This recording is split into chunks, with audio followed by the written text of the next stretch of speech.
Integration of Ethnic Minorities and Marginalized Communities from Senator Ruto. The Senator for Raila County seeks to have the Senate resolve that the Ministry of Public Service, that is Gender and Affirmative Action,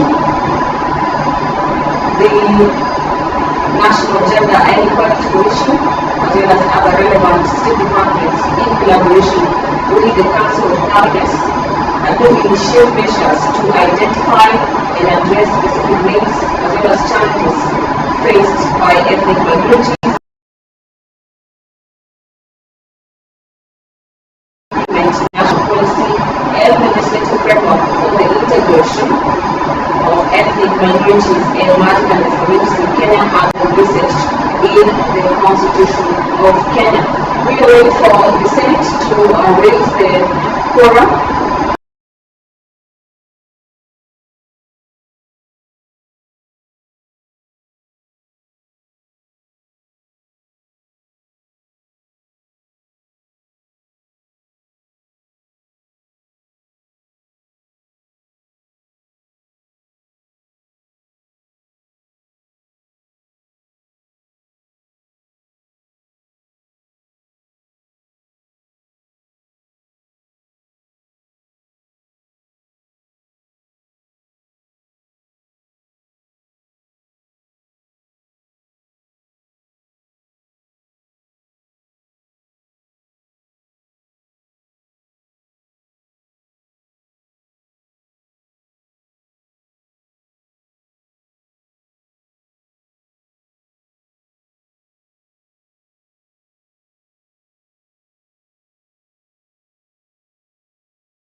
By the Speaker to allow members of the Senate to make their way into the chamber. Listen to me, and this particular directives are guided by the standing orders of the Senate that gives the Speaker the powers to give a limit of 10 minutes and 5 minutes for senators to make their way into the chamber for the Senate to raise the forum or raise the number to commence business.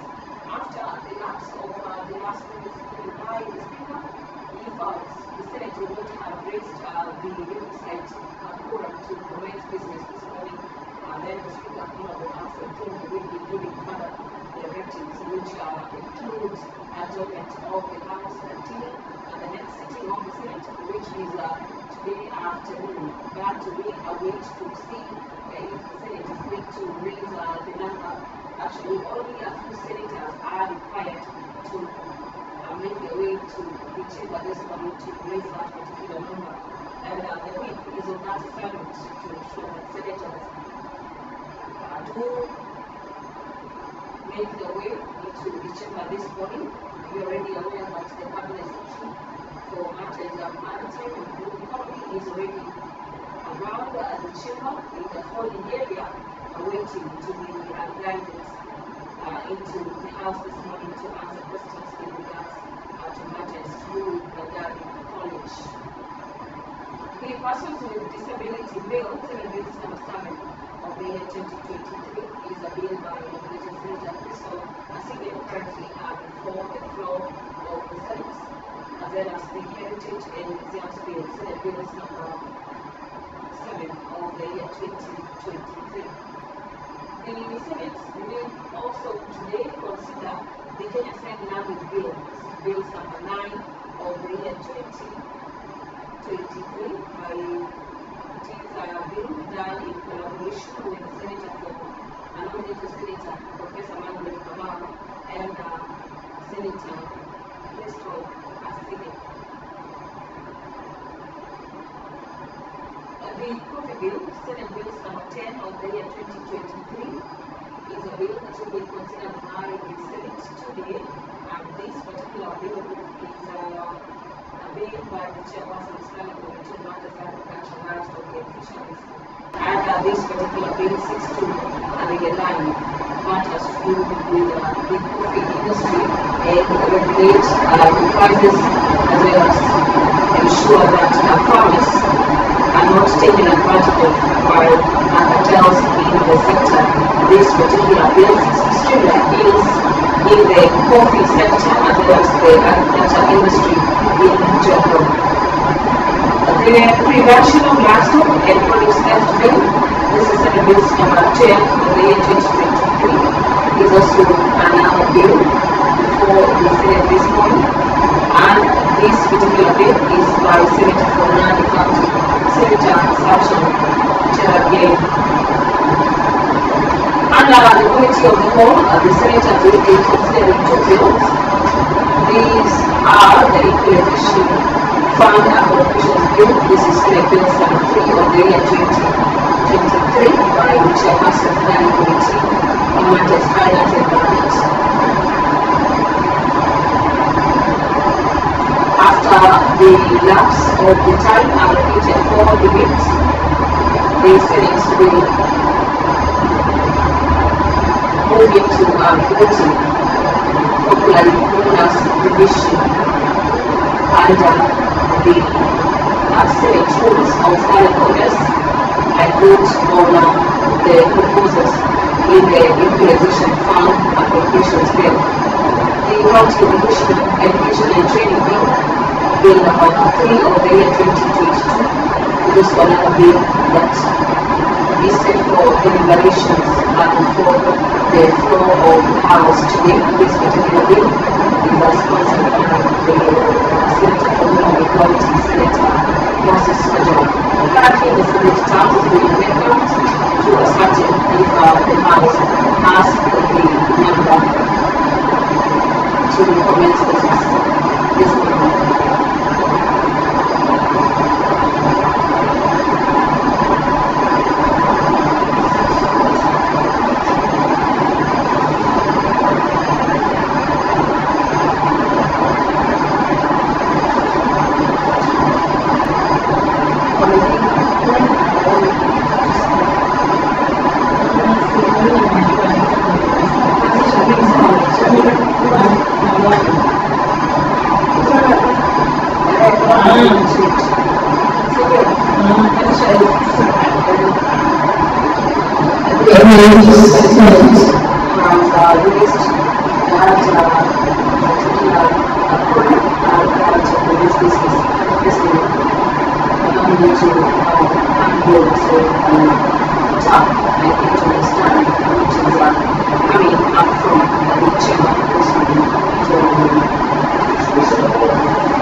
Communication from the chair. Order number 3, messages. Order number 4, petitions. Order number 5, minutes. Order number 6, notices of motion. Order number 7, questions and statements.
The CS for Education is present. Let me take this opportunity to welcome the CS Education, the Honorable Machogu. CS, welcome to the Senate. I will now allow the Senator for Kakamega, the Honorable Boni Kalwale, to proceed to ask his question.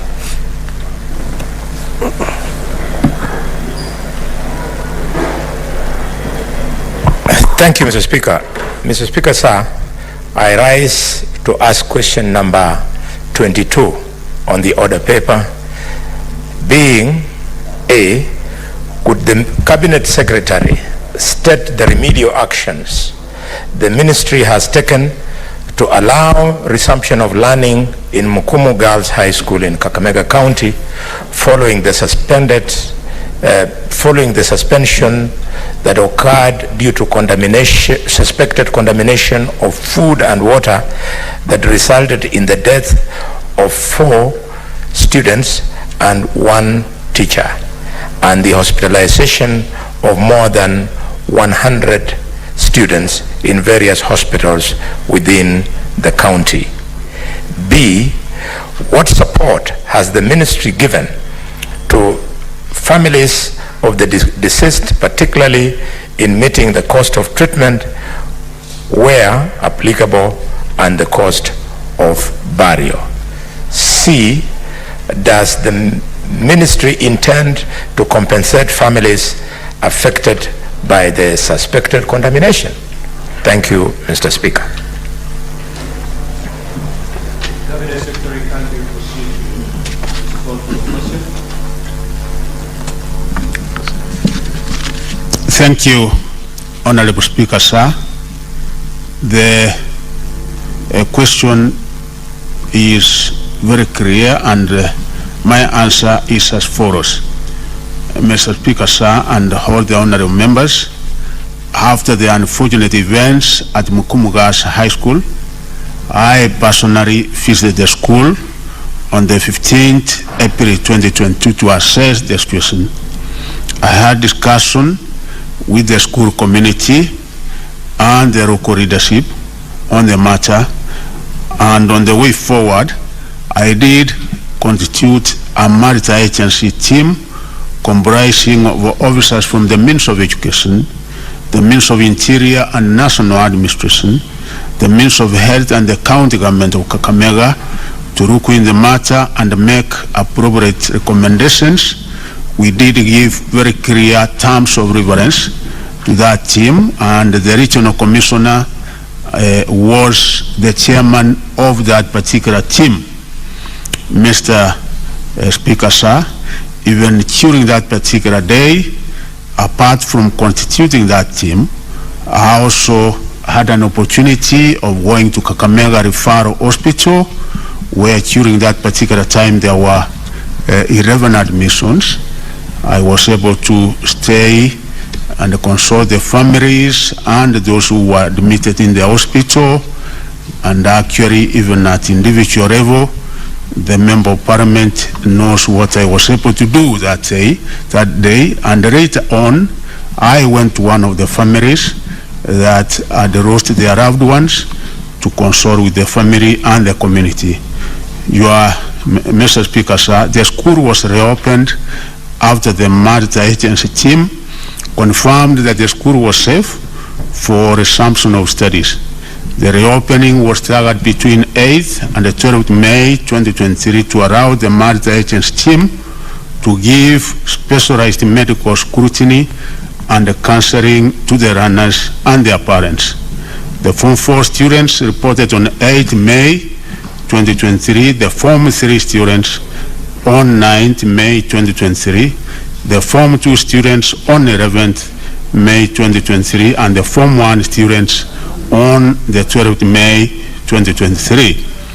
Mr. Speaker, sir, as at 30th May 2023, 1,962 students had reported the school, 44 are yet to report, while 56 have applied for transfer to other schools. Mr. Speaker, sir, based partly on the consultations and the subsequent recommendations of the multi-agency team, the ministry has taken a raft of measures to allow for the resumption of running at the school. And firstly, the management of the school has since been changed because I found it necessary to change the board, and therefore I dissolved the board of management, and a new one was constituted after I did the necessary consultations with the Bishop of Kakamega Diocese. I had arranged a meeting with him and the local leadership, and we have a new board in place which was inaugurated on the 10th May 2023. Also, Honorable Speaker, I found it necessary to replace the former principal, so we now have a new principal in place, Sister Jane Mbone, who has been posted to the school with effect from the 15th April 2023. The purpose of these changes, Honorable Speaker and Honorable Members, is that the school leadership was to ensure that there was an acceptable leadership that could enjoy the support of the entire school community and the local leadership in working to resume normal school activities. Mr. Speaker, secondly, the following actions have been taken regarding the water supply at the school. As I went there on the 15th, I did request the Ministry of Water, and we have done the following. All the tanks at the school have been flushed out and cleaned. All water storage facilities have been properly cleaned and fitted with the new taps. The tanks are filled with clean and treated water that is routinely tested by the Lake Victoria North Water Development Authority and the Kenya Medical Research Institute. The water piping system has been designed and upgraded to avoid leakages. The ministry has operationalized a water purifier dispensing unit in the school. This has guaranteed access to safe drinking water, and Honorable Chair, the Honorable Member knows that on Saturday, the 27th, I was personally in Mukuma again to commission this water system, plus the water borehole that we have done for the school. Indeed, the cost of that water purifier machine is 6 million. The ministry has also sunk a new borehole in the school compound across the road. A pump has been installed and the water output is 8.12 cubic meters per minute. The supply is adequate for the school needs. The water spring supply system has been disconnected from the main water supply of the school because part of the problem we found out is that actually this water from the water stream was contaminated and hence is the one which caused the problem that we had in Mukumugas. The third measure that we have taken as a ministry is that the contaminated food which was in the store amounting to 73 tons of cereals, maize and rice, and the beans, we did make an order for it to be destroyed, and I'm here to confirm that the contaminated food was destroyed at Pamburi Cement Factory in Mombasa under the supervision of the National Environment Management Authority. The Mombasa facility was used because the nearby facilities have small capacities and could have taken at least 70 days to destroy the forum in question. New suppliers, Honorable Speaker, have been procured to supply food stuff, and we are also ensuring that we are doing a proper checking to ensure that whatever food consumed in the school is of proper quality and does not have any such contamination. The kitchen, bakery, and dining hall have been refurbished. Painting and fitting of aluminium sheets on all dining hall tables have been realized. Food handlers are medically checked after every 4 months, and actually for now, even the time I went to the school on Saturday, I personally witnessed that they have been given certificates giving them a clean period of health to handle food from the public health personnel. So they have been tested and vaccinated against typhoid and issued with new uniforms. Mr. Speaker, sir, what also realized in the school is that we have asbestos iron sheets almost all over the school, which is not so good. So government has given 10 million for the purposes of renovating dormitories and removing the asbestos roofs on some of the buildings to ensure that the runners are in a wood general environment that is clean and healthy. So there is 10 million that we have given this particular school. To avert the risk of potential consumption of contaminated food and water in schools, the ministry is in consultation with the Kenya Bureau of Standards to conduct regular food and water tests across schools in the country. And Mr. Speaker, the ministry also, together with Ministry of Health, the county government of Kakamega, and the other partners such as the Red Cross, has been providing counseling services to students, teachers, support staff, and parents in the school. The counseling services will remain in place to ensure the mental well-being of the runners, and the general school community is actually done. And even me, the honorable member knows, when I was in the school on Saturday, part of what I did with the students is to sit down with them and create confidence that from now on all is well. The other thing that we have done, Honorable Speaker, is that we now have a clinical officer and a nurse who is permanently employed in the school, so that small and minor ailments can be done at the school level, and they can also be able to identify it in good time so that we take the necessary remedial measures. The other thing that we have done, Honorable Speaker, and here to declare my interest in that particular school, which the honorable member knows, is that I also got a wife from Mukumu. My wife is an alumni, so I normally look at the comments of the alumni of that particular school. We want Mukumu girls to reclaim its rustic glory, because this used to be the top school in the country, and then as an extra count school last year with a mini score of 8.6, we wanted to do even better, and I have taken the following measures in order to ensure that the academic performance of this particular school is actually improved.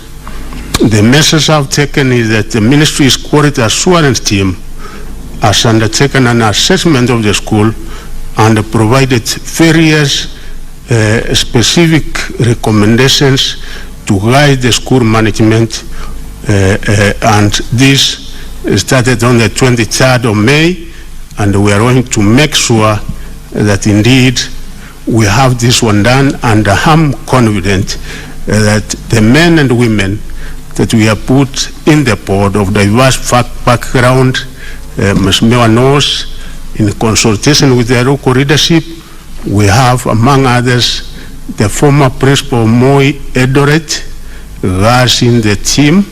We have the former principal of Nanyuki High School, a man who did very well in the team. We have Father Vincent as the chair of the board.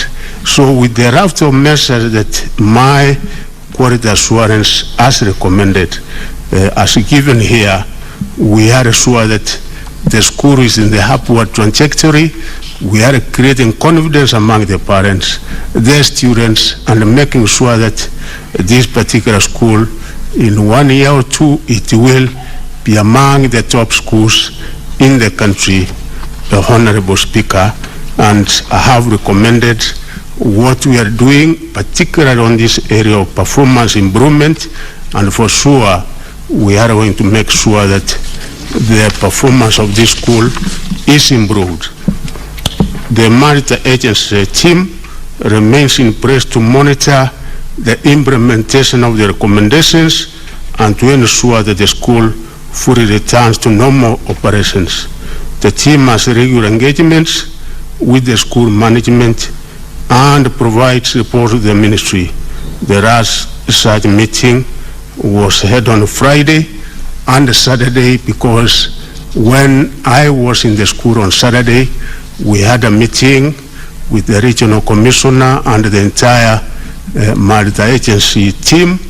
They did confirm to me that all measures which were supposed to have been taken, and I also had a meeting with the school board of management, where we were able to discuss that they should be able to have regular meetings in order to make sure that indeed nothing ever was wrong.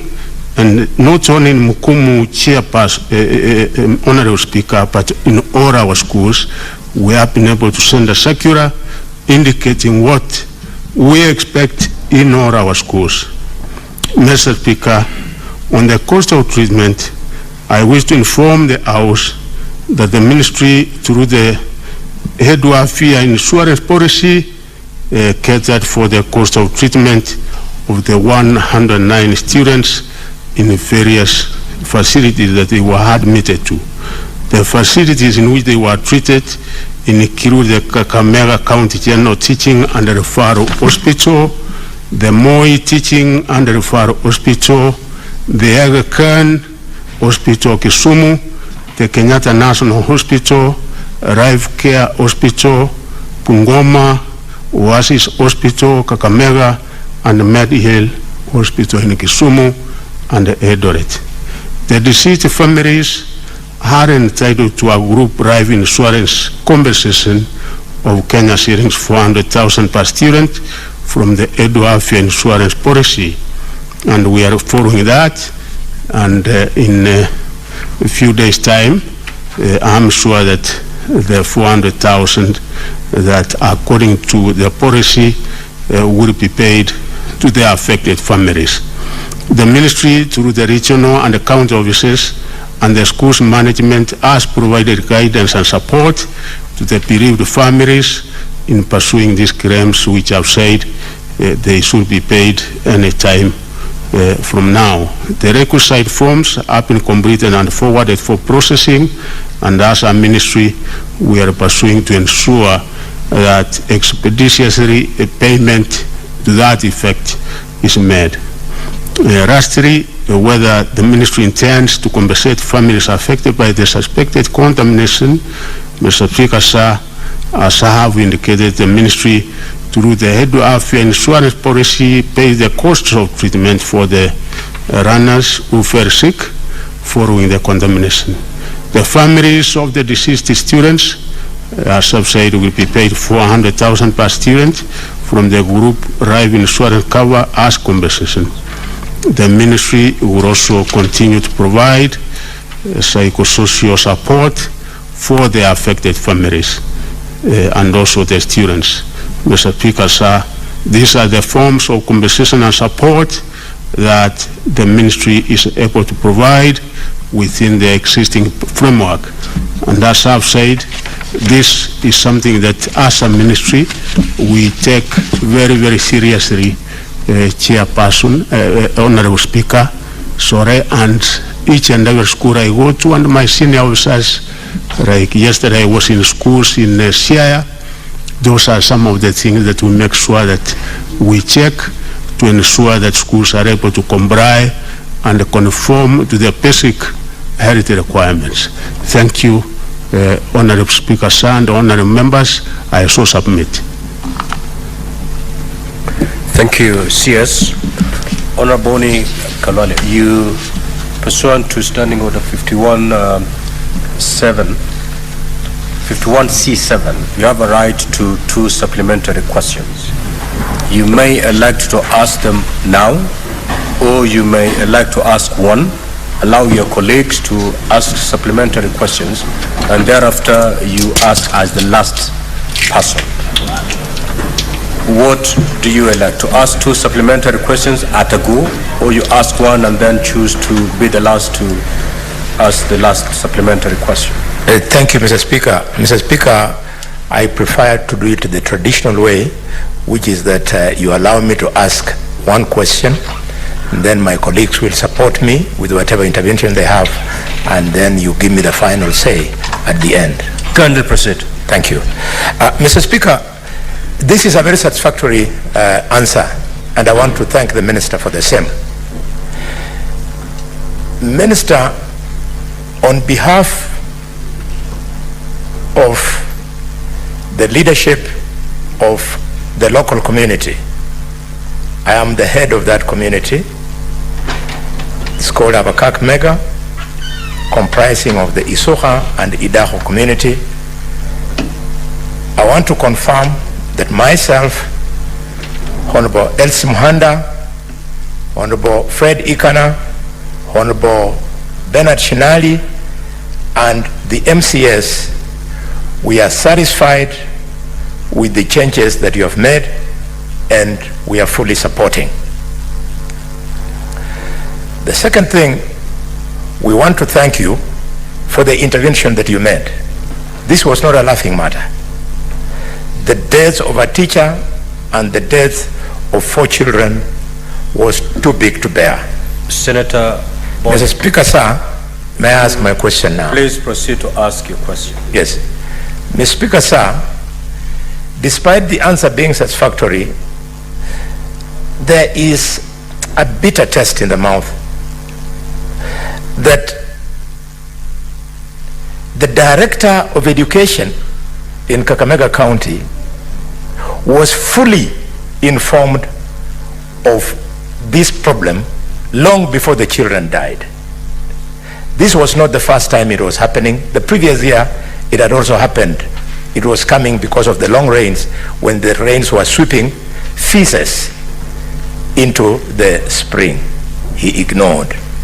Mr. Speaker, the principal of the school was fully informed. She ignored. Could the minister inform us whether he's going to take action against this director, against the former principal, for the crime of negligence that led to the death of our children.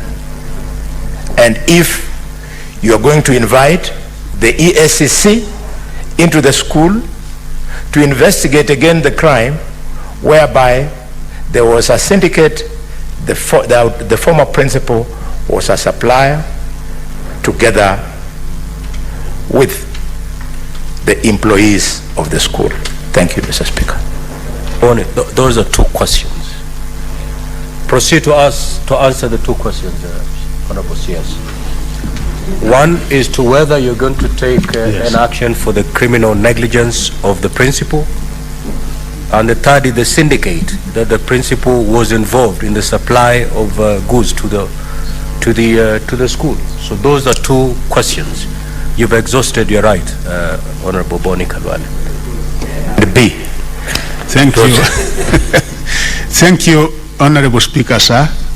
One, what we don't allow, and I want to make it very clear to all the principals in the country, is that principals or anybody working within a school is not supposed to be a supplier, because that makes it conflict of interest, and then we find that most likely when you find those cases, there will be misuse of public funds, not only for Mukumu but any public secondary schools.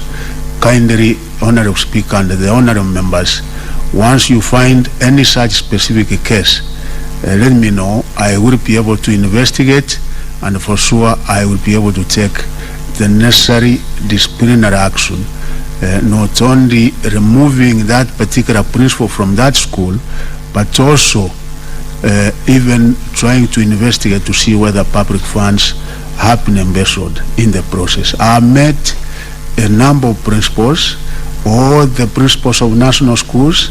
I've had a meeting. I've had a meeting with the principals in various parts of the country, and one of the items of agenda that we discuss is on this. I've had a meeting with all my county directors, and we normally have virtual meetings, and one of the embassies we make is on this. So kindly, Honorable Speaker, through your permission, in case the honorable member has empirical evidence that there was anything like this, I will write the evidence so that I'm able to investigate further, and if we find that it was the principal supplying food, then for sure we will be able to take some action, because we took her from there, and she is due to retire in December. We gave her, as we are doing some investigation, some soft landing in the provincial director service for the time being, because she has 6 months to retire. Two is that the maritime agents team have been getting reports, I think 2 reports in a week, and even now we are getting reports. So far, Honorable Speaker, we did not get reports which actually made it credible for us to pin down on any given individual, particularly on negligence to the level where we would have said here there is a criminal offense which has been committed by such and such an individual, and therefore that particular individual should be taken to court, because among other people that we had in that maritime agents approach were CID officers. So the report I've so far gotten from that particular team does not indicate that any individual was criminally responsible to warrant being taken to court. Thank you, Honorable Speaker. Senator Kathuri Murungi.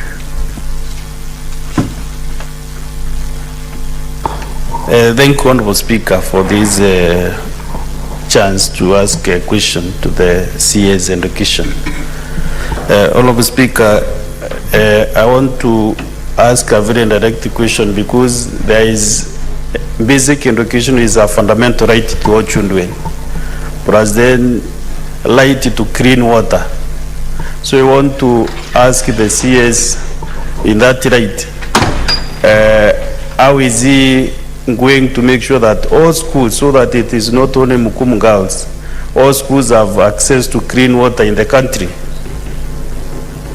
And this is not a question, Mr. Speaker, but to ask, I want to thank him for visiting many counties in Kenya. Maybe when is he visiting Meru County, because you have many challenges and we would love to host him there.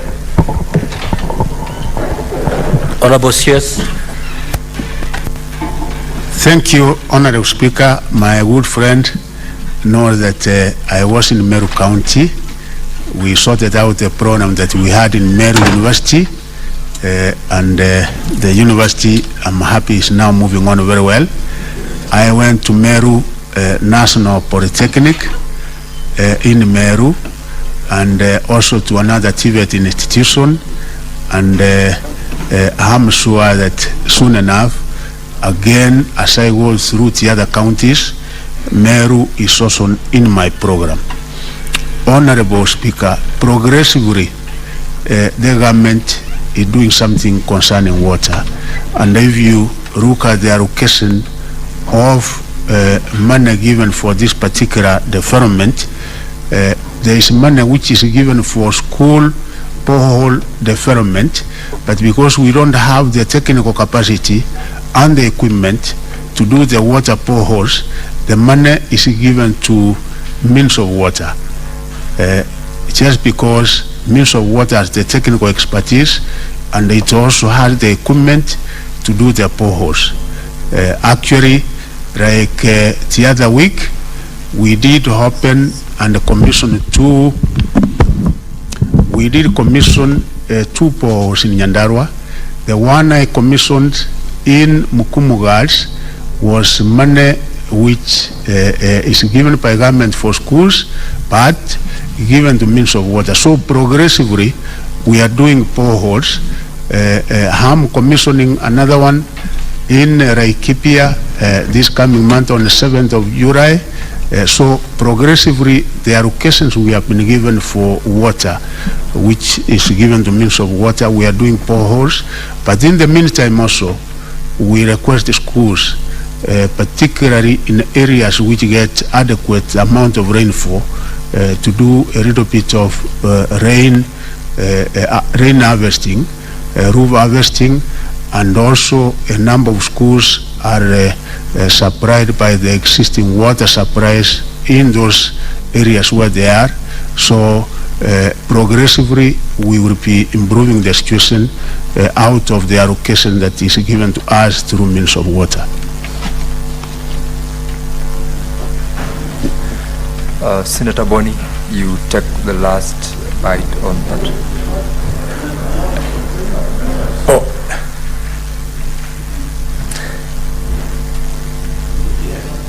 Speaker, Mr. Speaker, I would like to appeal to the Minister. The current infrastructure in respect of classrooms and laboratories at Mukumu High School was built for 1,000 students. Today, Mr. Speaker, the population has swollen to 2,000. We urgently need just 20 million to fix the classrooms and the laboratories. Please, could you offer to give us this emergency support, and then all will be well. Thank you, Mr. Speaker.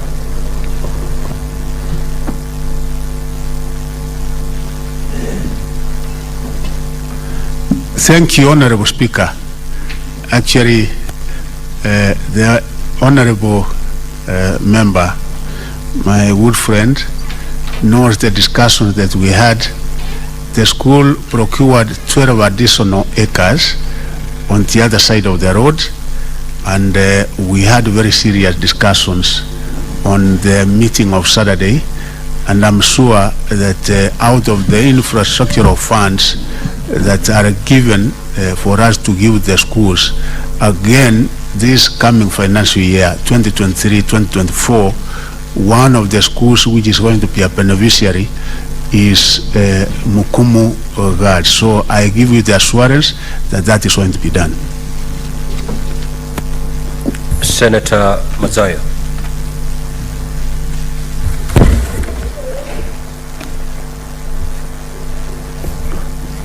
Asante Bwana Spika. Bwana Spika, nataka kumuuliza waziri maswali mawili. Senator Mazayo, you are entitled to one supplementary questions under the standing orders. Swali la kwanza Bwana waziri, Bwana Spika, ni swala ambalo linahusika na yale majibu ambayo ametoa, ambao ni katika swala la 8 ambayo amejibu, lakini niko na swala langu mwenyewe ambalo nilikuwa nataka nimuulize. Kwa hiyo nataka nipatie nafasi kidogo tu, dakika moja niweze kuongea na waziri. Waziri, kwa majina mimi naitwa Stewart Mazayo, ni seneta kutoka Kilifi na ni kiongozi wa walio wachache katika bunge la Senate. Waziri, katika kujibu kwako swali hili, ukiangalia swali lako la 8 linaeleza ya kwamba kulikuwa na tani 73 za mahindi na mchele na pia vile vile maharagwe ama beans yaliyoharibika na ambayo yalisababisha pia matatizo yale yaliyokuwa katika huko skuli. Waziri, jambo la kushangaza ni kwamba hatua iliyochukuliwa na serikali ni kwamba chakula hichi kilitoka kule Mukumu, sehemu za Kakamega huko, zikapelekwa mpaka Mombasa katika kituo cha Bamburi Portland Cement Factory, ikiwa na supervision ya wale watu wa kuharibu hii shirika lile ambalo linahusika, na ukaharibu ama yakaharibiwa kwa sababu yalikuwa hayafai kutumika. Swali hili lanishangaza sana, jibu hili lanishangaza sana, tukielewa ya kwamba chakula hichi kibovu. Bwana Spika, kama mimi naongea, nataka kumuuliza waziri, I want to see him. Senator, na wakili anaingia katikati. Kindly, you're out of order now. Kindly take your seat. Chakula hichi kiliharibiwa huko Mombasa katika kituo kinachoitwa Bamburi Cement Factory. Jambo la kushangaza, Bamburi Portland Cement Factory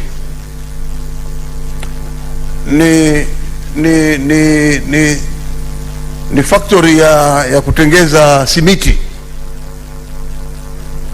lakini hapa tunaonyeshwa kwamba chakula hicho kilipelekwa kule kuharibiwa.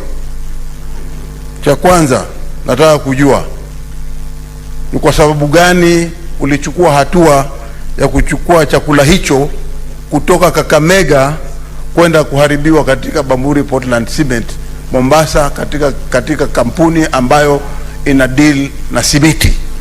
Nataka ueleze hapo kwanza. Cha pili ni kwamba huu mtambo ni wa simiti, ilikuwaje ukapeleka chakula pale kuharibiwa, na kutoka Kakamega huko ama kutoka Western kimepita sehemu zote mpaka kimepita hapa tunaita Mlolongo. Kuna kampuni nyingi sana za, bwana waziri, kama unaweza kunisikiza, kuna kampuni nyingi sana hapa, Simba, sijui Rhino, na kampuni nyingi sana zinazodeal na mambo ya simiti. Kwa nini ukawacha hizi zote ukapeleka chakula all the way mpaka Bamburi Portland Cement Factory kwenda kuharibu hichi chakula? Si huo ni uharibifu wa pesa za serikali? Kubeba chakula chote, uweza kulipa hii pesa yote, kubebwa hichi, kupelekwa mpaka kule na kwenda kuharibu hii chakula. Hiyo ni ya kwanza. Bwana waziri, nataka unijibu swali langu sasa. Umejibu vizuri sana kulikana na hii mambo ya Mukumu Girls. Kama vile awali nimekuambia, mimi natoka katika sehemu ya Kilifi County. na skuli mbalimbali, lakini kuna skuli ambazo zinajengwa na wanavijiji wenyewe na skuli ambazo zinajengwa pia vile vile na kujumuisha pia kaunti pengine kusaidia na sisi kama wanasiasa kuweza kusaidia pia kuinua hali ya maisha ama hali ya watoto wetu wakiwa wanaenda skuli kusoma. Kuna skuli moja iko huko Adu, sehemu ya Adu ambao ni ward ambao mimi naiwakilisha, eneo bunge la Magarini constituency, na iko katika Kilifi County, inaitwa AJK.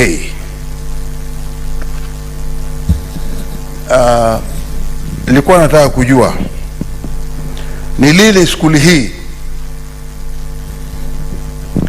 uko unaweza kuifanyia mipango, kwa sababu ya uhaba wa walimu. Skuli hii imepata tabu sana, na wale wakazi wa hapo wamekuwa wakilipa walimu, saa nyingine wanashindwa, saa nyingine walimu wanakosa kwenda kwa sababu hawajapata malipo yao ya mwisho wa mwezi. Ni lini serikali inafikiria inaweza kupeleka walimu wa serikali katika hiyo skuli ambayo iko kule Adu Ward katika Magarini constituency? Vile vile ni lini serikali inafikiria itachukua hatua ya kuigeuza hii iweze kuichukua na alafu kuweka walimu permanent pale wale wa serikali, ili ichukuliwe na wakazi wa ile eneo lile wapate afueni, ili kuwe ni skuli ya serikali. Asante Bwana Speaker. Honorable CS. Yeah, thank you, Honorable Speaker. Sorry, there was a question one to do with classroom laboratories, and members, I also want to assure you on this that actually classrooms, we don't have so much of a problem because we domiciled junior secondary schools in the existing primary schools, and where we have a problem which we are trying to work on is on the laboratories, because the curriculum for junior secondary schools requires that we have laboratories in junior secondary schools, and on this I think we have had a discussion and a negotiation with the World Bank at a very advanced level. The amounts we are likely to get in a month or two will be able to do almost 40% of the total requirement countrywide as far as laboratories are concerned. And also we are having a discussion with our members of parliament, kind of partnership from the CDF fund that they get, they can also be able to do the rest. Progressively, as we move forward, we are taking stock of the requirements, what we require years to come in form of classrooms, including in senior secondary, so that we are able to plan and do some of these things in advance. Teachers, Honorable Member of Parliament, I know that it's not only isolated to a single school. Members, you will be able to agree with me, Honorable Speaker. It's a problem that we have affecting a number of our schools, but ever since we came into power, this administration, members, you know that we have employed 35,000 teachers, and this coming financial year we are also likely to employ an equal number. This will alleviate and mitigate on the kind of shortage, teacher shortage we have, not only in that school but countrywide. Again, ever since this administration came into being, we had a very serious problem concerning registration of schools. You find a primary school has gone to grade 4, a secondary school has gone up to Form 3, and yet it is not registered. We have since given new guidelines where I think we are speeding up the registration of schools. And Honorable Member, HAK, if it is a registered school, of course, as you have requested, we can be able to work on it. If it is not registered, we ensure it is. We will also look at the number of teachers that we have in this school, and I'm sure we will be able to do something. I was in Kirifi, Honorable Speaker, the Honorable Senator, I'm sure, must be aware. We went to St. Thomas Girls Secondary School, one of the top schools, not only Kirifi, but the country, and we are doing something. I also did go to a number of schools, and indeed one of the schools, I thank the Honorable member of this House, Senator Mandago, I think is not from Kirifi, but he brought to my notice a school in Kirifi which is very, very needy, and that particular school is in the program of funding from the infrastructure funds this financial year, money which is getting in that account before Friday of this week, because we have been provided with funds from the National Treasury. The last question concerning why is it that we had to take the contaminated maize, rice and beans all the way from Kakamega to Bamburi.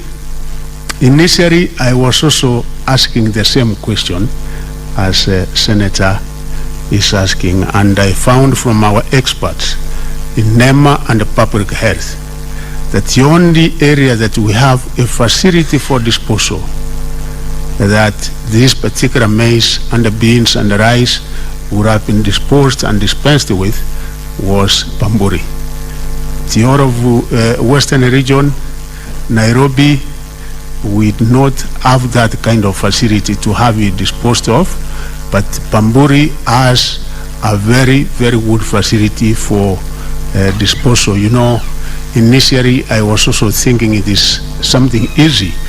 What we are also advising the schools out of the experience we had in Mukomo is that they don't have to buy maize, beans and rice to last the entire team, because the quantities that they had, you can be able to see, is such that very big quantities that would have lasted the entire term.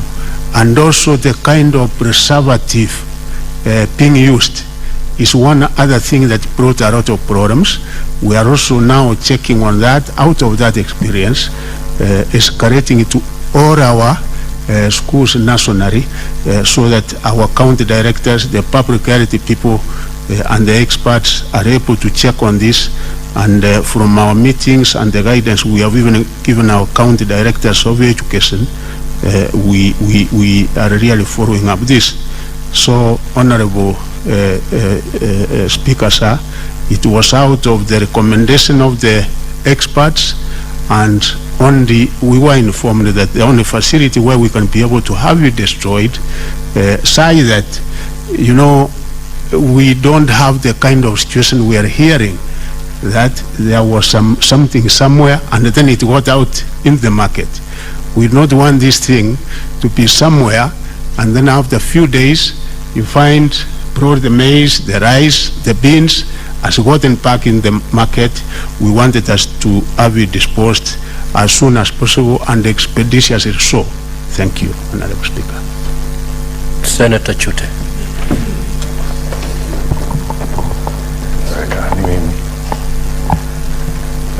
Asante sana Mheshimiwa Spika.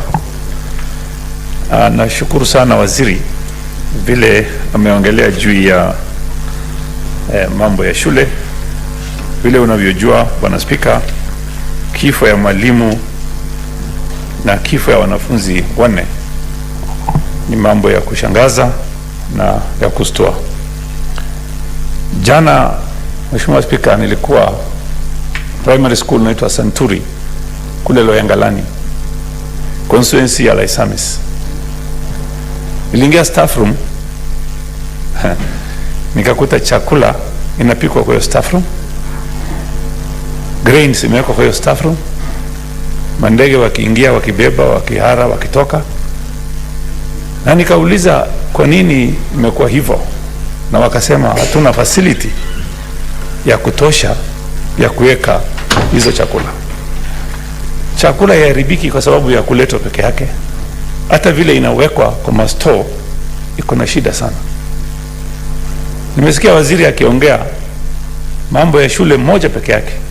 Ningetaka waziri aseme ameweka mkakati gani ya kuhakikisha nchi hii yote, shule zote ziwe na mpangilio vizuri, tusipate shida ile tulipata kwa hiyo shule. Najua waziri uko na watu ya kutosha ya kukueleza kitu gani inaendelea kila mahali Kenya hii. Kwa nini hujatuambia umechukua hatua hiyo kwa hiyo shule na shule zingine ndani ya Kenya? Hujatuambia umechukua hatua gani? Kwa sababu leo ujui wanafunzi wangapi wataenda kufa kwa sababu ile shida ilikuwa kwa hiyo shule ambayo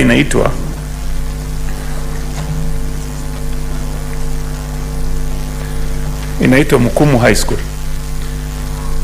Sio hiyo shule peke yake iko na shida, iko na shule nyingi. Utuambie hizo shule zingine umechukua hatua gani, tusipoteze watoto na walimu vile tumepoteza katika Mkumu. Asante sana. Honorable CS. Yeah, thank you, Honorable Speaker, sir. I wish to inform the House that the Ministry developed the Safety Standards Manual for schools to provide guidelines on ensuring safety and health conditions in the school environment. The manual requires each school to have a school safety subcommittee. The manual also provides guidance on a number of issues such as skills-based education on prevention of endemic conditions, promotion of environmental sanitation and hygiene practices, provision of safe water and sanitation, protection of children with special needs with regard to their health and hygiene, and on the taking of immediate steps when there is a threat on an epidemic outbreak. Through our quality assurance teams on the ground, we continue to monitor compliance with the requirements of the manual. So we have a manual on this, and the Honorable Speaker, as you are aware, one other problem is that we have over 30,000 primary schools. Some of them get missed during lunch time. We have over 10,000 secondary schools, TVETs, and of course our universities. We have, apart from the structures we have as a ministry, which we have said we must strengthen those structures. We have sub-county directors of education. Some of them were not properly facilitated to move around schools.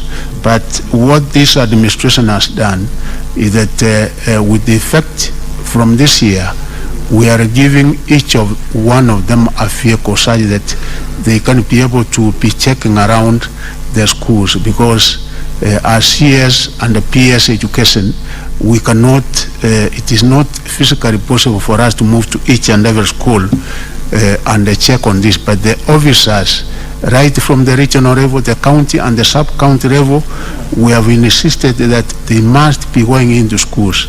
And among the other things that they have to check on is to ensure that people comply and conform to the tenets and the provisions of the manual. And even me personally, Honorable Speaker, sir, when I go to schools, like yesterday I had an opportunity of moving to 6 secondary schools in Siaya and the Nyanza region. One of the things actually is mandatory for me to check is the food and the water. Out of water happened everywhere I moved to. When you see me in Kirifi, when you see me in your counties, when you see me coming to each and every school, I make sure that this is what I also check. And also reminding our officers, because on a monthly basis, even where I'm not able to have my officers together, we are having virtual meetings. When I'm not chairing those meetings, my PS is the one chairing, and one of the items of agenda that we discuss on is this one. So I hope with the kind of insistence we are having on our officers at each and every level, we should be able to have to get it right. Senator Aaron Cheriot. Thank you, Mr. Speaker. My question is actually similar to what the Honorable Side Tutor has asked. So, but maybe I'll just put a slight amendment and say that one life is too many already. When you lose a school child, even if it's just one, it's too many, and should gather the collective rage of the Ministry of Education and all those responsible. I've had the CS respond to Senator Said Chute and state that there are guidelines that have been put in place that will guide the schools on how this food handling is done, that will prevent a similar occurrence in any other school in the Republic of Kenya. The only thing that wasn't clear from the answer of response of the CS, which I want him to clarify to this House, Mr. Speaker, is if these guidelines were already in place at the time of the incident in Mukumu, what caused the breach then if we already had the guidelines? And finally, if there have been now further amendments to these guidelines so as to fully seal all the loopholes so that we don't lose any other Kenyan child in school because of the kind of situation that happened in Mukumu. Thank you, Mr. Speaker. Honorable CS. Thank you, Honorable Speaker. I think one area that we must admit that we have had a problem, and the Honorable Member also said about a director somewhere, is on enforcement. Yes, you can have a very good manual, but the issue of enforcement, and this is what I've said, I'm giving my officers all the necessary support, because some of the excuses they have been using is that they are not able to move around schools, support which they are now getting. And one of the other things we have done in the performance contracting of our officers, among others, the major thing is now on this, that we are not going to follow just the routine issue that we have been following some of them. This is top on the agenda. So we are actually following on enforcement, because one area that there might have been a little bit of a weakness is, yes, directives are issued, guidelines are issued, policies are issued, but who follows, who monitors to make sure that they are actually practiced. So I think that is where we had a weakness, Honorable Speaker and Honorable Members, but this time around we are really following and making sure that our officers on the ground are able to follow not only with the schools, but to make sure that whatever we have issued in the form of a manual is actually enforced. Honorable Senators, we have spent over 1 hour on this particular question. We have another question to tackle, and therefore we will leave it at that and move to question number 8. Honorable CS, thank you so much for taking time to come to respond to this question. Certainly you've seen the kind of interest this question has generated, and I know with the kind of interest department ministries generating in the Senate, you'll be a regular visitor to these Senate. But thank you so much for taking time to come to respond to these questions. Clerk, kindly usher in the Minister, the Cabinet Secretary in charge of mining, blue economy, and maritime affairs.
Thank you, CS. Let me take this opportunity to welcome you back to the Senate. The nominated senator, Senator Veronica Maina, is the one who is supposed to ask this question, but I'm informed that she is not around, having traveled on Senate business, and therefore she has delegated that work to Senator Sigei. Kindly, Senator Sigei, proceed to ask the question. Thank you, Honorable Speaker. I rise to ask question number 0084 and on behalf of Senator Veronica Maina MP. And Mr. Speaker, the question is to the Minister. What are the rationale for and the impact of the detachment of Bandari College from Kenya Ports Authority? B, could the Cabinet Secretary provide the number of seafarers trained by Bandari College and deployed to the local and international market? And 3, Mr. Speaker, could the Cabinet Secretary provide information as to the suitability and capacity of Bandari College to undertake the government's commitment to train 250 seafarers annually? I thank you.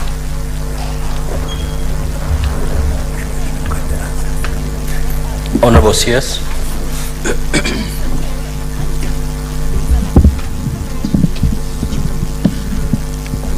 Thank you very much. His Excellency, Right Honorable Speaker, Honorable members of the Senate, Bandari Maritime Academy is a maritime training institution which is designed to train and develop skills to provide labor needed for the development of the blue economy seafarers and other value chain skills in the industry. This college was established in 1980s by Kenya Ports Authority. The purpose then was to deliver in-house port operations and cargo handling trainings to staff of both KPA and the defunct Kenya Cargo Handling Services Limited. It is notable that the college operated as a department of KPA, and therefore its operations were restricted as it lacked autonomy to plan and manage its affairs.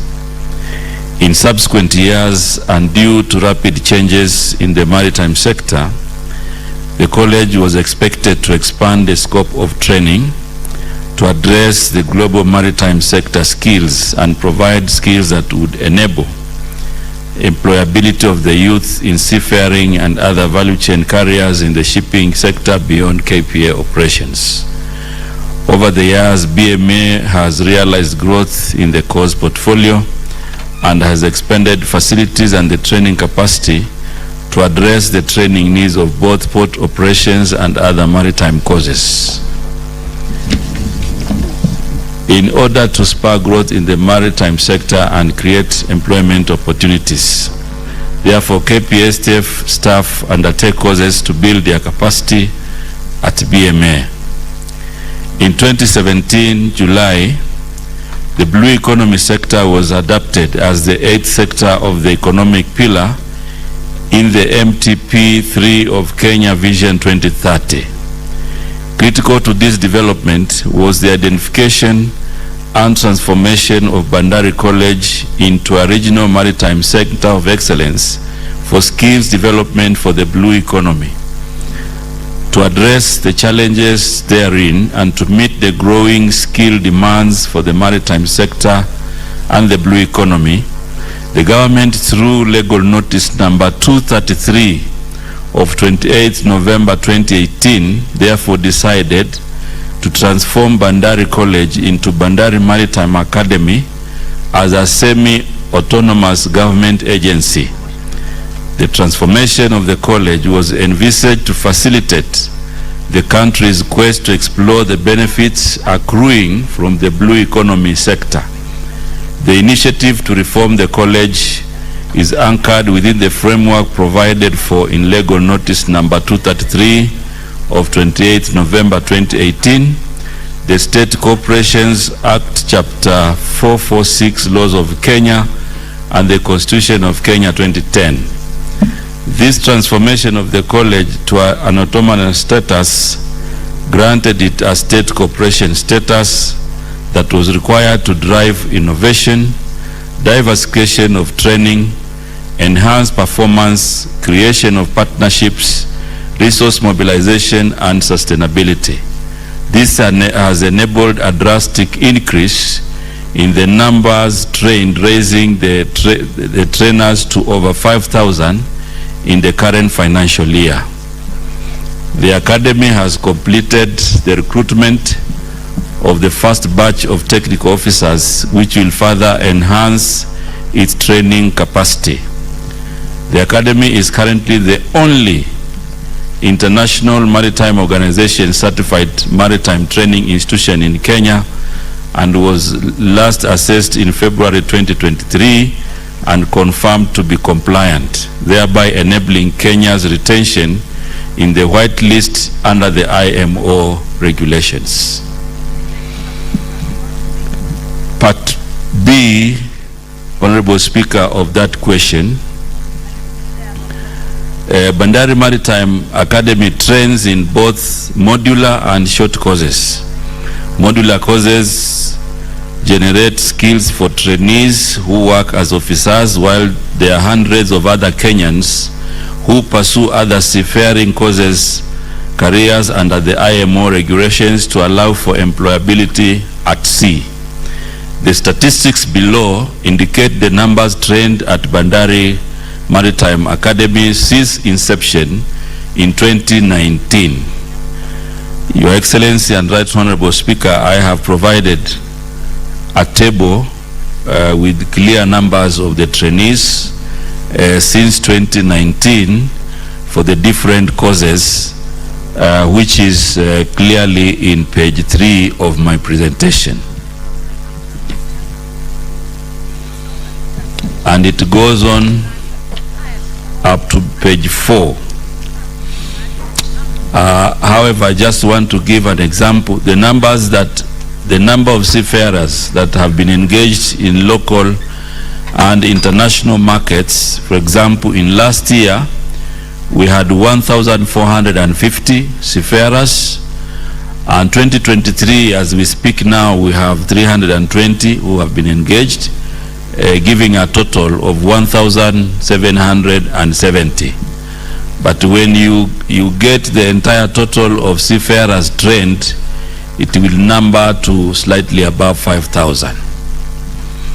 Part C of the question, the Academy has developed various courses and programs that are on demand and required by seafarers.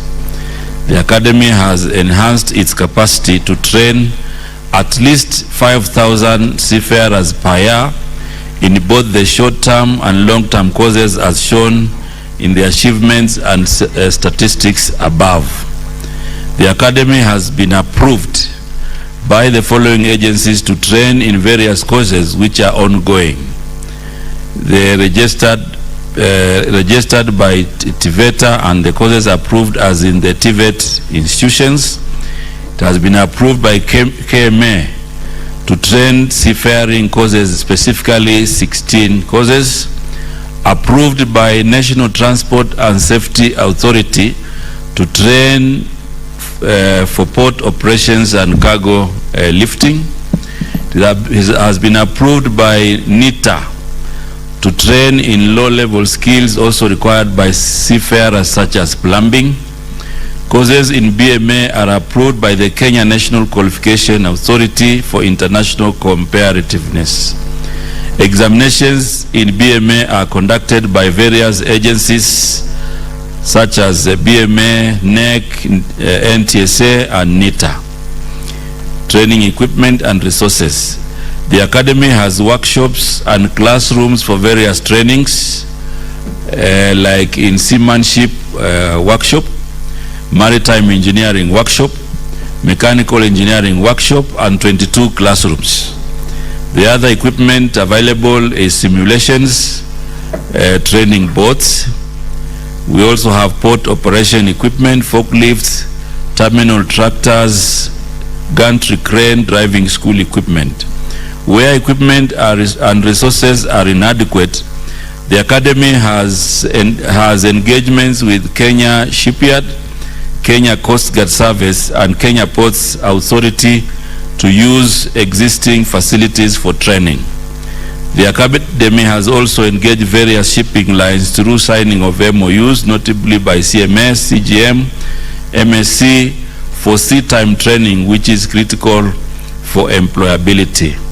The facilities available are able to train over 5,000 for the short courses annually and over 250 in the modular courses annually.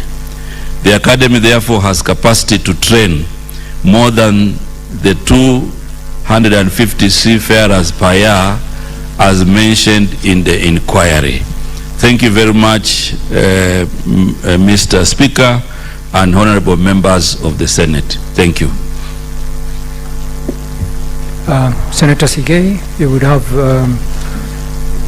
you're allowed to raise a maximum of 2 supplementary questions that relate to the original questions if you have any, and then we'll allow other senators to ask supplementary questions thereafter. Honorable Speaker, I would rather allow my colleagues to ask than I close by asking any supplementary question once you've allowed any member, if any, to ask a question. Very well, Senator. Senator George Mungai.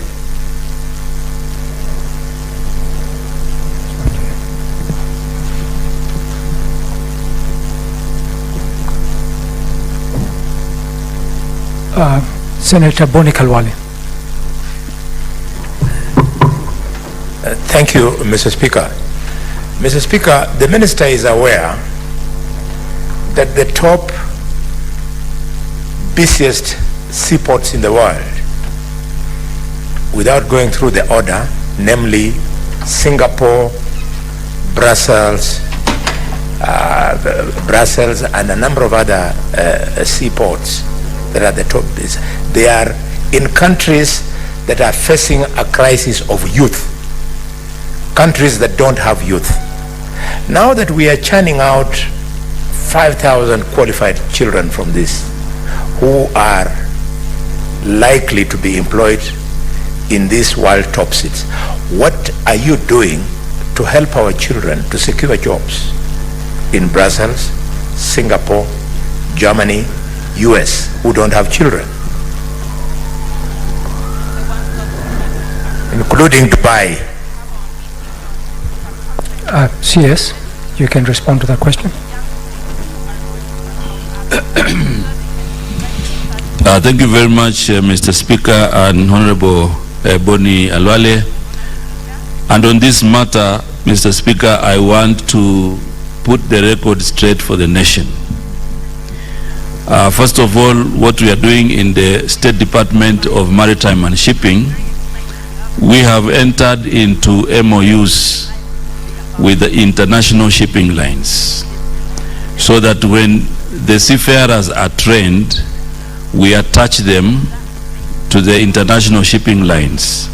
As we speak, Mr. Speaker and honorable members, last month we were able to flag 500 seafarers who are employed by shipping lines plying the routes in Dubai, in America, Miami, in South Africa, Durban, and other countries. So through the MOUs with the shipping lines, we are able to secure jobs for Kenyans in the various shipping lines internationally. And that is why, Mr. Speaker and honorable members, it is important that we continue to build the capacity of Bandari Maritime Academy so that we can have more youth trained. And right now, what we have initiated in the State Department is an awareness creation program which will run in all regions so that the youth can be able to know what kind of qualifications are required.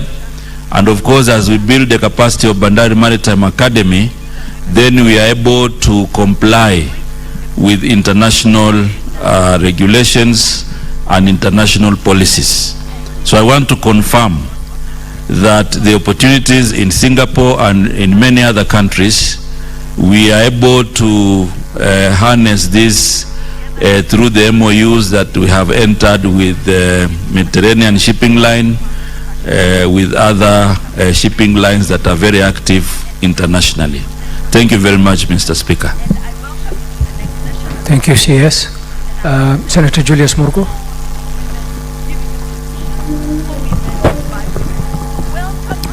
Thank you, Mr. Speaker, for giving me the opportunity to ask a question and a half.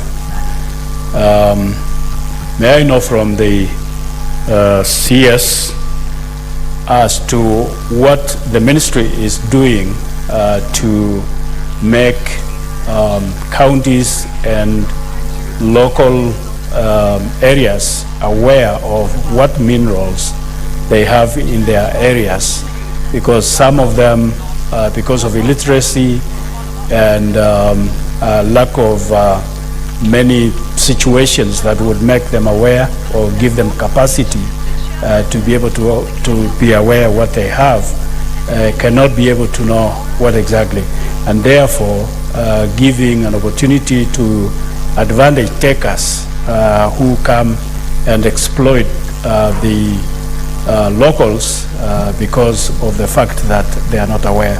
And then half question is, how can you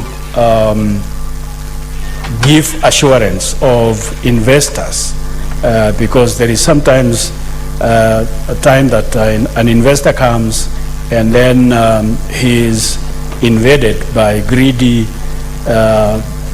interest person, especially local, particularly politicians, people that do not really want others to invest if they are interested in one way or the other. How can you give assurance to an investor who is interested to employ people on the ground and so on, and yet there is a greedy politician who wants to bulldoze such an investor out of the scene?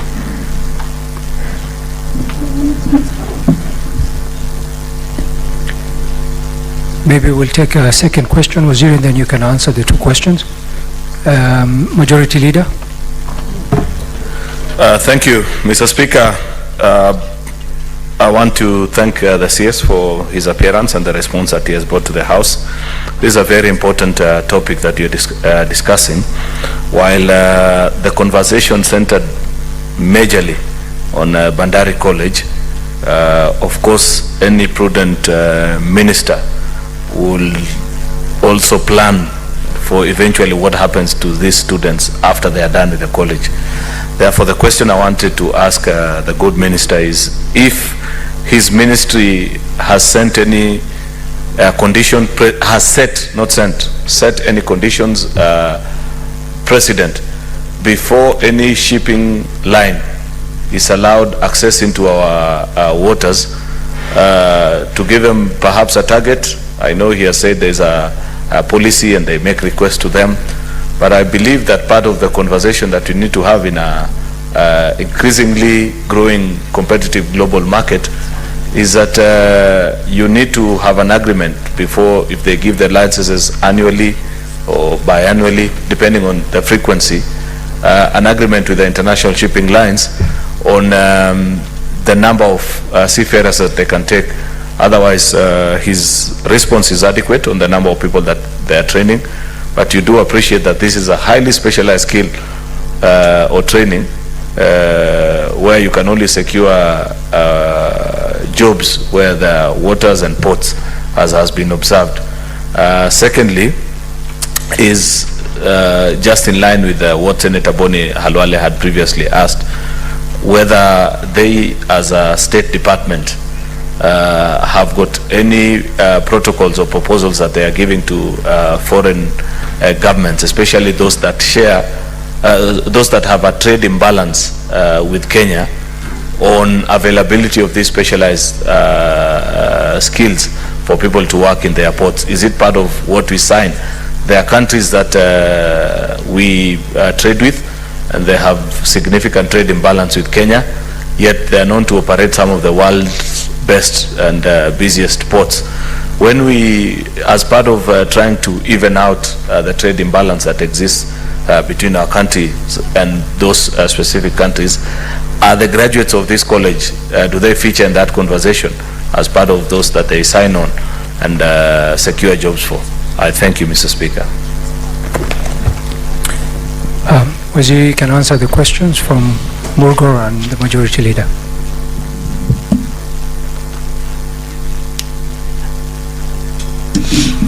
Thank you very much, Mr. Speaker and honorable members. There's this question about which revolves around awareness, and as I read in my statement, the State Department of Shipping and Maritime has now begun a comprehensive campaign to create awareness, and part of this awareness has been targeted to county governments, because we have identified county governments as a critical partner in this particular issue of seafarers training, and some of them have already committed resources to support their youth in these particular causes. We have also reached to members of parliament. In fact, some of them have also made commitments and have been part of the schedule. Previously, the recruitment and training of seafarers was not very clear to Kenyans, and that is why we are running this program, and I'm sure in the next financial year it will be a very robust program to create awareness so that then people can be very much aware about how they can be seafarers. For example, most of the seafarers' requirements are very basic. For example, some of them are plumbers, some of them are pool attendants, but before they become seafarers, there are a number of courses that they have to undergo, and that is where the issue of awareness and local investments comes in. So I think this is a program which is already ongoing, and as we progress in the new financial year, it will be enhanced to cover the entire country and to use any available space to make sure that we create awareness, and also to enhance the institutions doing the recruitment, to make sure that the recruitment is transparent and above board. I think the other issue about investments, even though the question was not very clear, what I want to say is that investments targeting shipping and maritime are also regulated by various regulations, including the IMO. And right now what we are doing is that we are profiling the key opportunities that exist in the maritime sector, and we are inviting investments in that particular sector. For example, what we are doing in Liwatoni, even though it's a blue economy activity, there will be a lot of maritime regulations that will be enhanced to make sure that those investments are protected by the law. We are also looking at the possibility of having investments in the shipyard, so that then Kenya can also have an opportunity to provide space for dry docking and maintenance of vessels. So I think those are some of the efforts that we are doing to make sure that we inspire investments. But we also work with the other agencies of government. For example, in the area of tourism, we are also looking up to how we can inspire investors in cruise ship, so that then we can also be able to explore our opportunities and potential in that particular sector. I heard something about investments in mining, if I'm not wrong, Mheshimiwa. In mining, what we are doing to enhance and protect investment, first of all, the country has just concluded the geosurvey data, which has identified 970 mineral occurrences across the country. And occurrences are indications. So right now we have embarked on a ground truthing exercise where we have gone back to various counties to confirm the occurrence of minerals and their economic value. So when we do that, then it is a one way of protecting investments from a situation where they didn't have data. Now they can have reliable data that they can use for investment. And then we are also working on the online cadastre, which basically will provide a platform for applications of mining licenses, licensing process which will be transparent, and encouraging investors to go to the portal and apply. Currently, we want to link this online cadastre with key government services like in KRA, so you can at one stop you can be able to apply and make the necessary payments through eCitizen. In fact, right now we have been working on the stamp duty, so that once we conclude that, then we can have a platform that can make the applications for license much easier. So I hope that was just a side issue, because today I came here to speak issues of shipping and maritime, but I thought it was important to update members and the nation on what we are doing. We are also running a robust artisanal mining program where we are transforming artisanal miners groups into cooperatives, so that we can have an opportunity to organize them and they can be able to benefit from other services in government and also in the private sector. So we are doing this to create an enabling environment for mining investments in the country. On the other question by Honorable Boni Alwale, on the issues of from Honorable Aaron Cheruiyot on these issues of seafarers and conditions for shipping lines. What we have done is that in the MOUs we are very specific with the shipping lines on the recruitment. For example, the MOU with the Mediterranean shipping line, we have made provision for recruitment of seafarers annually, and we have put a figure of 1,500 for that particular shipping line. So this then becomes one of the areas of partnership, so that then they are able also to employ our youth in the country.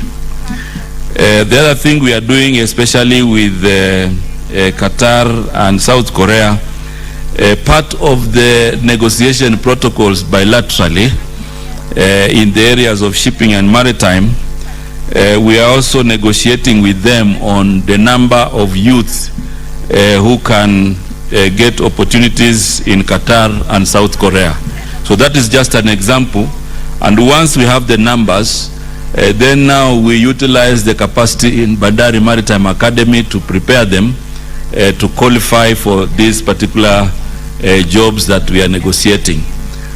Other than that, we are also working with the Ministry of Labor, because we also know that seafarers have been working and challenged in some conditions, and already we have a joint CAB memo with the Ministry of Labor to streamline the issue of working in the diaspora in terms of welfare and in terms of also other issues that have been affecting them.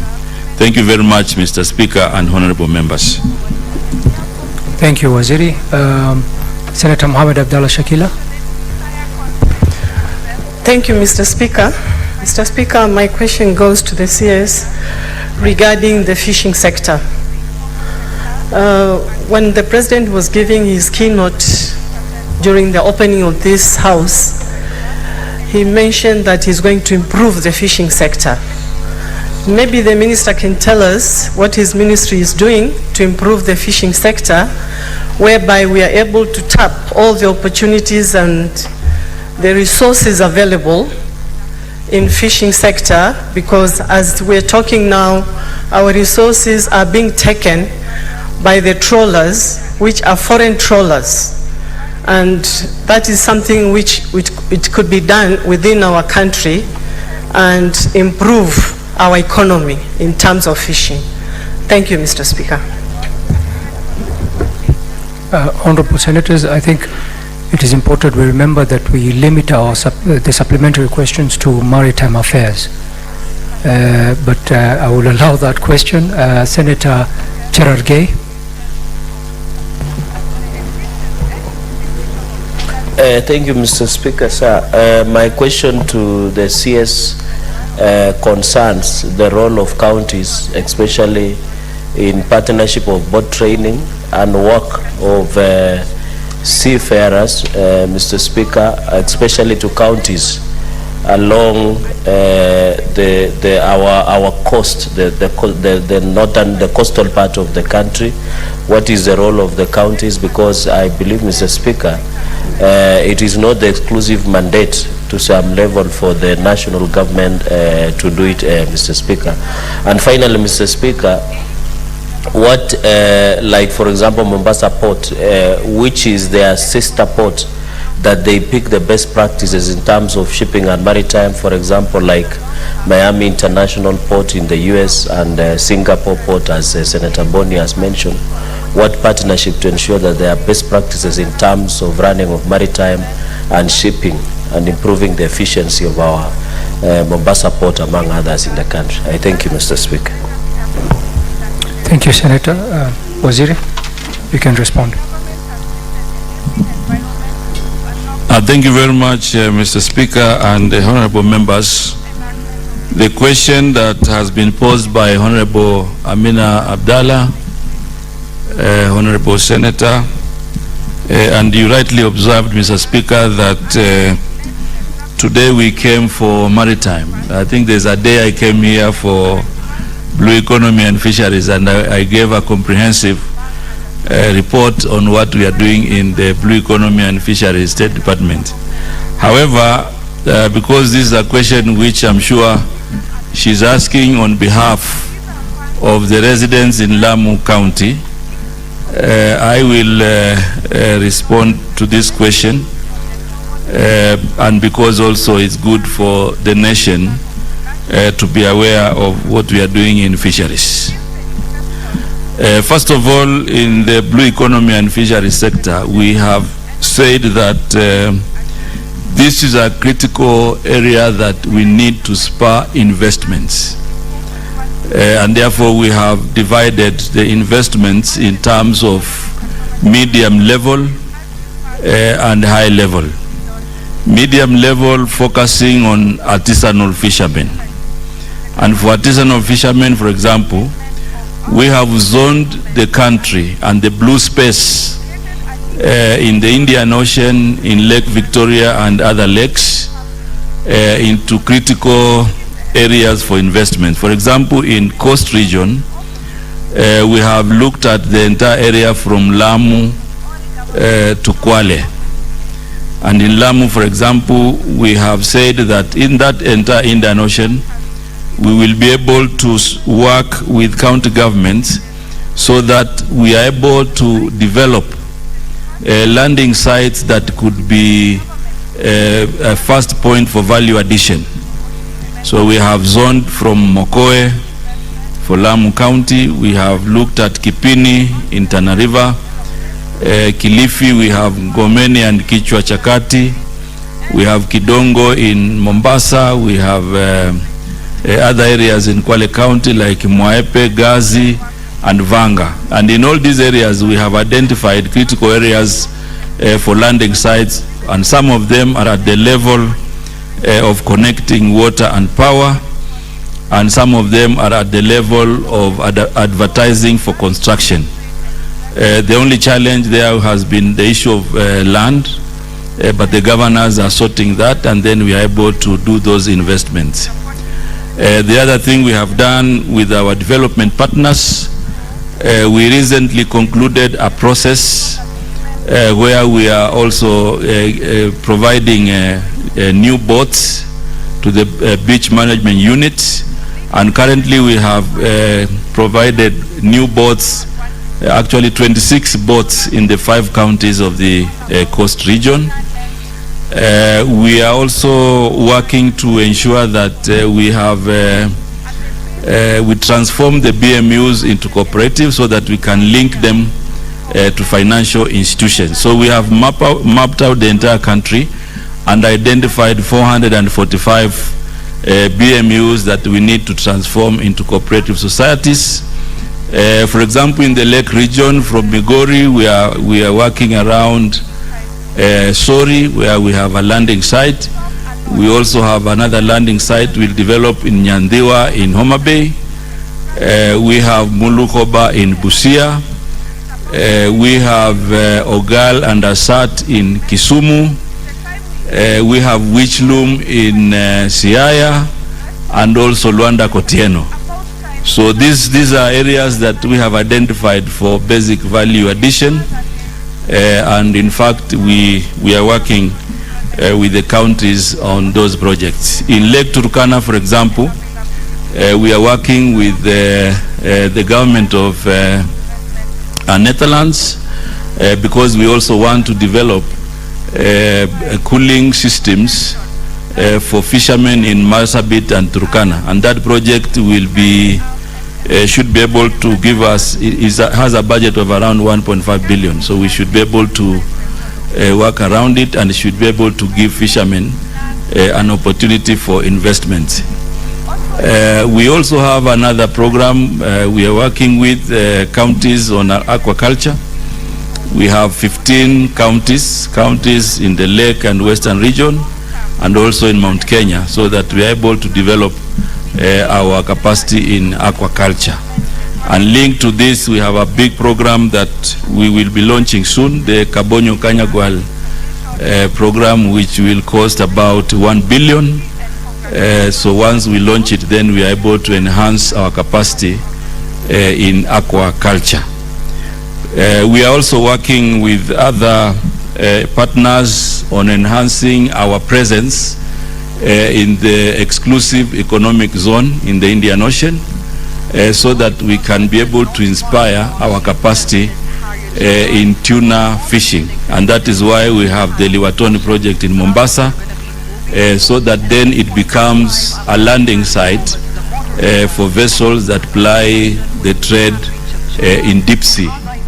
And alongside that, we have identified areas that we are working with other agencies to develop fish processing, and we have identified Mokoe as one of the areas, and Shimoni. Already in Shimoni, we have a 2.6 billion fish pot, which is being spearheaded by KPA, and that we feel it will be able to inspire investments. We have just we are also sending our officers in Taita Taveta to look at their potential in Lake Chala and Lake Jipe.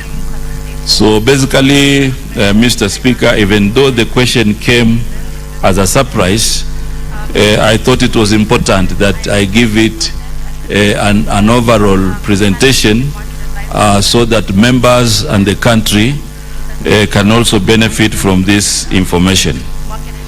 The other question by Senator Nandi on the role of counties, I think the reason we have brought in counties to the discussion on maritime and shipping and the entire area of seafarers is because we don't want the ministry or the State Department to be the one taking everything. We also would like to encourage other actors, especially in the area of training, so that we can be able to have as many as possible Kenyan youth qualifying for seafaring internationally. The other part of the question was what KPA is doing to enhance partnerships with, for example, the ports in Miami. I know overall the KPA is having a lot of international networks, but I think the Senate will benefit more if we get my colleague in transport to give you specifics on the partnerships that exist between KPA and other ports in the world. Thank you very much, Mr. Speaker and honorable members. Thank you very much. Thank you, Waziri. Senator Wakili, would you like to ask your supplementary questions? Thank you, Honorable Speaker. I would like to appreciate the CS for the responses that he shared with us this morning, particularly with regard to the questions that the honorable members have raised. And more importantly, Mr. Speaker, on the question on the deliberate move by the ministry in creation of the awareness of the courses and the facilities available at the Bandari Maritime Institute. The response, Mr. Speaker, particularly on the statistics, this is where I want to ask my supplementary question. This is under table 2.2 on the number of students who've been trained on both modular and short-term courses. I would like the Cabinet Secretary to give us, if any, statistics on the numbers, whether the beneficiaries of these trainings are local in the sense that I am aware we've got our counterparts in the neighboring countries, especially where we are looking at the East Africa community, whether the statistics provided here are for the locals. And number two, an extension of the creation of awareness, whether there is an extended effort to attract interest from students who are not necessarily residents of the coastline. I'm saying so because I come from a county which is far off from the coastline. This is Bomet County, and I'm very sure a good number of my residents might not, Honorable Speaker, be in a position to understand beyond what they can read about the seafaring as a course and also the benefits that would come by. I thank you. Waziri, can respond. Thank you very much, Mr. Speaker and honorable members. Honorable Sigei, I want to confirm that the numbers in that table, the trainees in BMA are all Kenyans. And so when you see those figures, those are Kenyans that have been trained. The second part of your question, I think I want to confirm that the awareness program is targeting the entire country. In fact, you will be surprised that the last recruitments, I think there are quite a number of other agencies that picked it up. And in the eastern region, there has been quite a lot of awareness. So it is not just a coastal affair, but it is covering the entire country. And the State Department of Shipping and Maritime, in the coming financial year, they will do a program for each county. And in fact, when that program is done, we will share with the leaders so that they can also participate in this particular program. We have seen initiatives from different leaders who have been excited by this particular process, and we are willing to work with more leaders in this particular endeavor. Alongside that, we have recruitment agencies across the country, and we'll be able to work with them so that this program does not become opaque, because I think what we had inherited is that it was not very clear to many youth and many Kenyans on how one can be a seafarer. But right now we want to open it up. We want all Kenyans, all Kenyan youth and leaders to be aware of this program, the qualifications and the requirements, so that we can be able to benefit as many Kenyans as possible.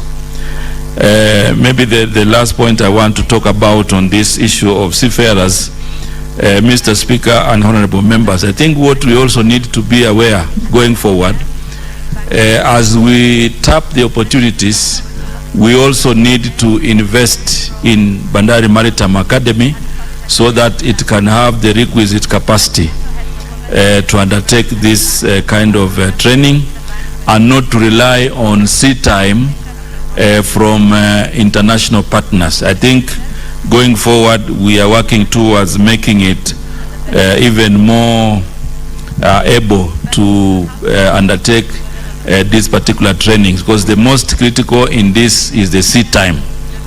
And sea time, you need a ship so that students can be able to enjoy and have experience in sea time. So I think these are some of the areas that we invite the Senate and other arms of government to work together with us so that we can enhance the capacity of Bandari Maritime Academy. I also want to observe, Mr. Speaker, that going forward there are other related institutions that are coming up to be able also to support and to enhance the capacity of Bandari Maritime Academy, like in our sister Ministry of Education. They are also doing a maritime and logistics institution which will be linked to Bandari Maritime Academy to offer courses to Kenyans. Thank you very much. Thank you, CS. Honorable Senators, there being no further questions, I would like to take this opportunity to thank the Minister for his time and detailed answers, and for his understanding on some of the questions that were asked that are outside the topic. Bwana Waziri, at this point we will allow you leave and wish you all the best in your task ahead. Thank you, Waziri. Thank you.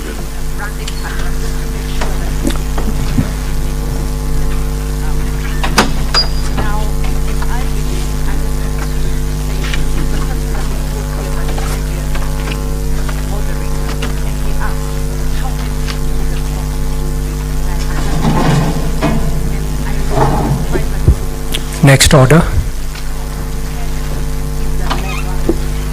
Order number 8, motion, state of mental health of police officers. Senator Boni Kalwale, you are seconding the motion. You have a balance of 14 minutes.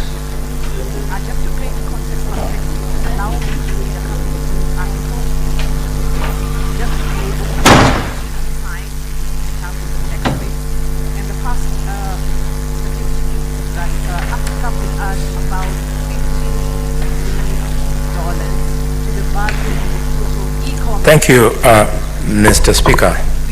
Mr. Speaker, this is a motion that quickly rises to the challenge that we are having within the police.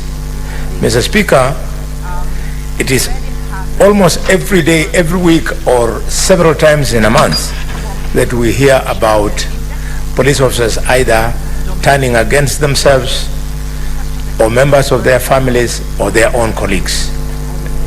Mr. Speaker, even in my own county, just a few weeks ago, we came from such an instance in Lugari constituency where one of my youth who had just joined the police, Elijah, was gunned down by his colleague.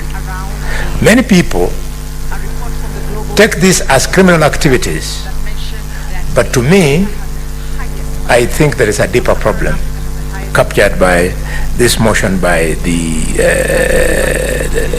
mover. Mr. Speaker, it's very difficult for somebody to turn against a friend unprovoked, a member of the family unprovoked. Police officers are serving under very, very difficult circumstances. If it is houses they do not have, Mr. Speaker, if it is payslip they earn nothing worth talking about. Mr. Speaker, access to health facilities police officers do not have. If it is insurance to meet hospital bills for members of their families, police officers don't have. Even, Mr. Speaker, police officers who are ordinarily expected to be dressed impeccably, they do not have sufficient funds to take their uniforms to the laundry. So the welfare of the police, to me, is a contributor to what many might think, that police officers are mentally unwell. It's pressure.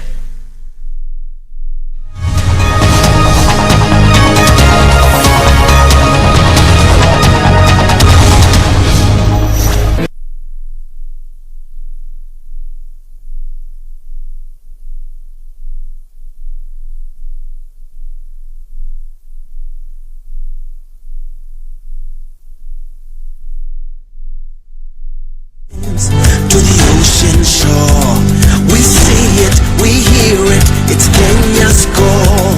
From the cities to the fields of gold, we taste it, we feel it, it's Kenya's call. It increases your reach, not just locally and globally. The other one is the online marketplace, and here I want to talk about some of the online marketplaces that are available. You have Jumia, you have Glovo, Masoko, Kilimall, you have Uber. It's in the question to the entrepreneurs here, how many of you are actually leveraging these platforms which have a very ready customer base that give your business increased visibility? You'll find not many businesses are playing this space. Finally, as I finish, and this one is very close to my heart, is around online learning and skills development. There are three platforms that I'd like to talk about. The first one is the Google Digital Garage. Maybe by show of hands, how many have heard of the Google Digital Garage?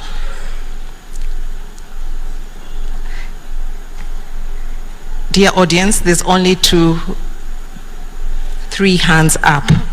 Allow me to tell you that there's over 161 courses here under the Google Digital Garage, some of which are free, some are not. And what they do, these courses, they help you build capacity and around digitization. And so if you've not heard about it, please check it out. The second one is called MOOC, Massive Open Online Courses. They are very affordable. You're able to leverage those to be able to just build capacity for your business. And finally is DigiPath. And DigiPath does the same thing that Google Digital Garage does. What I'm just trying to say is that all these resources are available. We have this gadget. We can leverage this gadget to increase capacity. Thank you very much.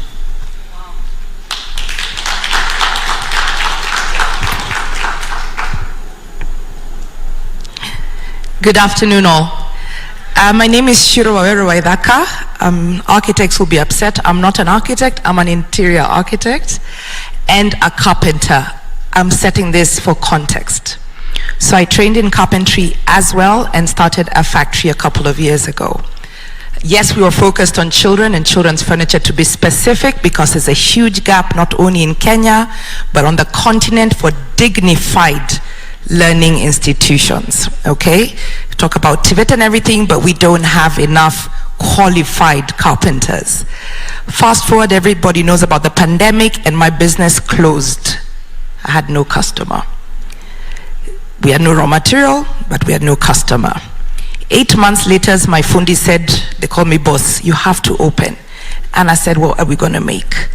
They said, we don't know, but we must go to work. We need the dignity of work. So we opened 8 months later from my house, and we started making products again with our hands. We were able to get back literally on the horse because of social media. I use my phone, I take photos, and I post. For those who don't understand the power of social media, it gives you data at the click of a button. There's so much data, my dear Beth. You're the clever ones. We have data We have data for years. Why are we still not moving the dial when it comes to women and youth? We are not mining this data.